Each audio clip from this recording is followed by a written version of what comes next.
Why? Hello and welcome everybody. Also good morning. So today I wanted to go ahead and kind of talk about my build plan in a really rough draft state of what we're going to play for Path of Exile 2 0.4. So for those of you guys who didn't watch the live stream reveal, one of the big things they introduced is the new class, the Druid, which of course comes with its form of shapeshifting and its own new ascendancies, along with the new weapon type. The weapon type kind of sort of decides how you're playing your shapeshifting character. So, unfortunately, in this patch, there wasn't a really big endgame revamp, even though that's what they were trying to focus on. I guess, like, certain things just kind of got a little bit out of hand. So since there's not a crazy endgame rework, instead of me playing the same character, I definitely want to focus on playing something new, as, you know, we're only going to get so far, maybe before we get a little bit bored. So definitely plan on trying out the Druid, and then after the Druid, maybe we'll revisit some of the previous characters we played. Now, from the Druid, I'd say there's going to be like 4 main archetypes. So you've got your shapeshifting in wolf form, which would be this guy right here. Kind of like your nimble, I don't want to call it like an assassin, but your nimble cold-based character, right? Also has like some form of summon, like you can see the wolves over here. Then down over here, we've got bear form, which is what I'm very, very interested in. Do note that one thing to state is that each one of these shapeshifts do come with inherent passives. I remember they talked about the bear, for example, has built-in armor scaling along with armor applies to elemental damage, and then they passively generate endurance charges whenever they're spending X amount of rage. And I have to say, I really like mechanics like this because as much as they want PoE 2 to be like the combo dream that they show, the end game, the way it plays, is not really very combo oriented. You're using like 1 or 2 buttons to clear, maybe situationally you press a third, and then maybe on a boss fight you'll actually press some extra buttons for like a maximum damage combo or something, right? But I'd say the general gameplay is like 1 to 2, maybe 3 buttons, and then situationally you're pressing something else, right? Then they have kind of like the reveal that nobody was really expecting, which is the Wyvern. I want to say Wyvern is scaled. I think they said something about energy shield. I'm not fully sure on this one. Didn't really look too much of my playstyle. I think that unfortunately when it came to the Druid, and they even talked about this in their Q&A after, they didn't do the best job showcasing what the character's potential was. They were kind of just focused more on showing the mechanics itself. Unfortunately, you know, when it comes to the average player, I think they get a warped perspective of it and they think, oh, Druid is really shit then. So maybe in the future they could kind of fix that. Anyway, though, and then the other one that I'd say I am somewhat interested in is the caster form Druid, right? The caster Druid comes with like a new skill called like Entangle. Actually, it even has the plant tag. That's pretty cool. So you basically can like summon these like vines, and then you can use another skill. I think they're using like Thunderstorm here to trigger the vines, which then makes them like angry, something of the sort. And this seems like pretty simple gameplay. I like stuff like this.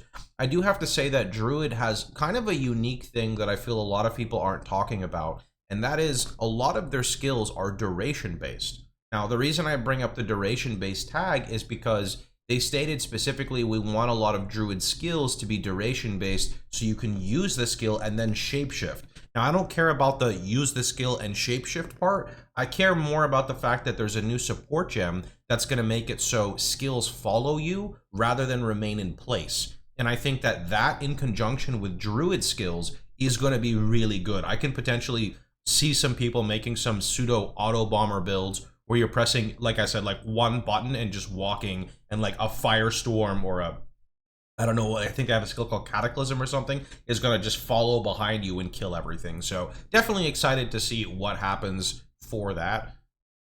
So our build plan that I want to go with, I really want to play an armor-based build. Ever since they added the armor applies to elemental in the last season, I wanted to play an armor build and I just never got to the point. So I think Druid is going to be my armor-based build, even though it's an armor energy shield character, as it's the Templar location. This is, I think, the archetype I want to play. And one of the skills they have that really piqued my interest is this skill here, Walking Calamity. That's actually so crazy. My webcam is like, it takes up the whole screen. So Walking Calamity, I think, has the most tags of any gem I've seen. Shapeshift Bear. Shapeshift buff bear AoE melee trigger fire duration conditional. So that's 9 tags on a skill. But I would say what interests me more are a few things. Number one, because the bear is leaning into a rage playstyle, you can kind of already have an idea of where you want to path on the tree. But this skill itself, if you read it, specifically on the walking Calamity part. So like if we highlight this section right here, right? Supported skill requires 20 glory to use, 0.3 seconds of base attack time if not standing still, whatever. Trigger a meteor every 0.05 seconds. That's a lot, right? A large meteor will fall every 20 meteors, and then meteor fall in an 8-meter radius. Buff duration is 10 seconds. The buff grants 5 rage regenerated per second and 30% damage gained as fire. So I can definitely see this being a buff you're trying to maintain 100% of the time.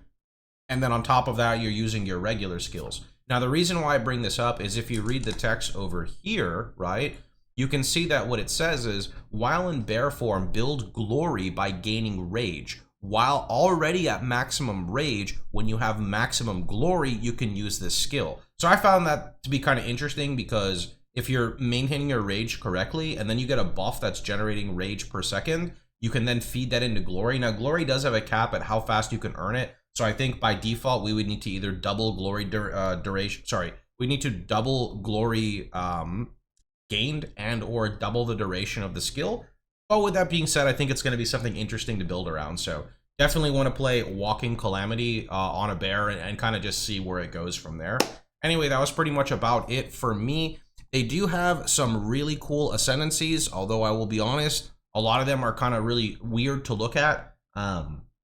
This one, for example, has some really cool stuff. One of the cooler ones, I'm just going to disable my video here real fast, is the every 2 rage right here. Grants 1% more spell damage. Now, this should not work for what we're doing as we are attack-based. Even though we're raining meteors from the sky, they are attack-based meteors, which is pretty interesting. But then over here, you can see there's like Furious Wellspring.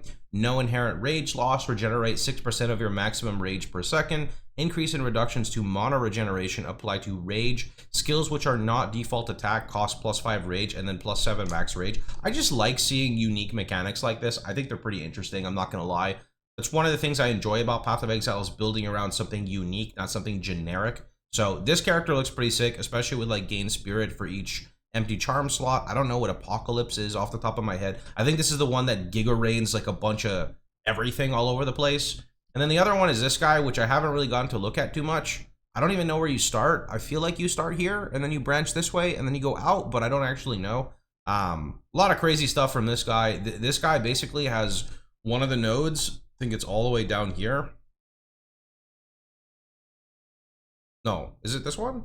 Non-keystone passive skills in medium radius of allocated keystone passive skills can be allocated without being connected. No. That's interesting already though. Like the character basically has, I don't know what to say. It's not like the scion of the PoE tree, but it is very unique. Is it paths not taken? I think it's this one. One of their nodes basically shuffles the passive tree in favor of their character. So very, very unique stuff. Anyway, that is pretty much about it for me. Hope you guys had a wonderful time. Hope you guys enjoyed yourselves. Hope to see you guys in the 0.4 patch. I know a lot of my community, specifically on YouTube, is not super happy with PoE 2, but with that being said, I enjoy it, and if I like it, I gotta cover it. So catch you guys all later. Thanks for watching. Maybe we get RF next league. Hopefully, it's probably gonna be like 2 leagues though, is what I'm guessing. So catch you guys all later. Thanks for watching. If you enjoyed the video, please feel free to like, share, and subscribe. And don't forget, you can catch me streaming live every day but Sundays at twitch.tv/Pohx. See you guys all tomorrow.